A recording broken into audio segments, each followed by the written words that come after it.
removing the cloth not to injure the work, and in removing all the covers. But the technique of painting was not in that.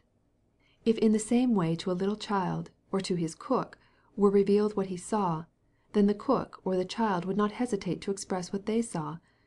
But the most experienced and skilful of technicians could not paint anything by mechanical ability only. It requires that the realm of inspiration should be opened before him. Moreover, he saw that the very fact of talking about technique made it impossible to praise him for it. In everything that he had painted and was painting, he saw the glaring faults resulting from the carelessness with which he had removed the covers, faults impossible now to rectify without ruining the whole production.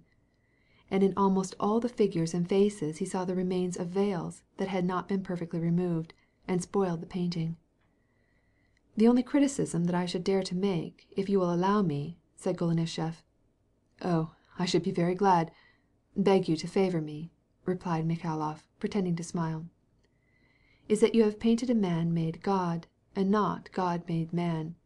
However, I know that that was your intention."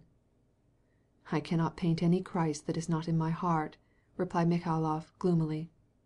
"Yes, but in that case, excuse me, if you will allow me to express my thought, your painting is so beautiful that this observation can do it no harm, and, besides, it is my own individual opinion. You look on this in one way. Your very motive is peculiar. Take Ivanov, for example.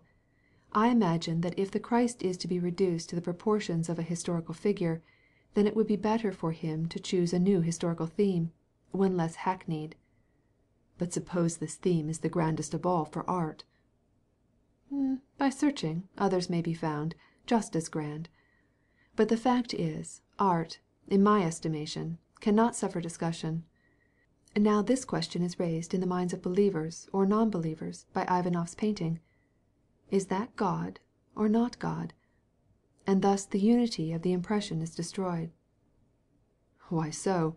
It seems to me that this question can no longer exist for enlightened men," replied Michailoff. Golenishtchev was not of this opinion, and, dwelling on his first thought about the unity of the impression required by art, he made an onslaught on Michailoff. Michailoff grew excited, but could not say anything in defense of his ideas. Chapter 12.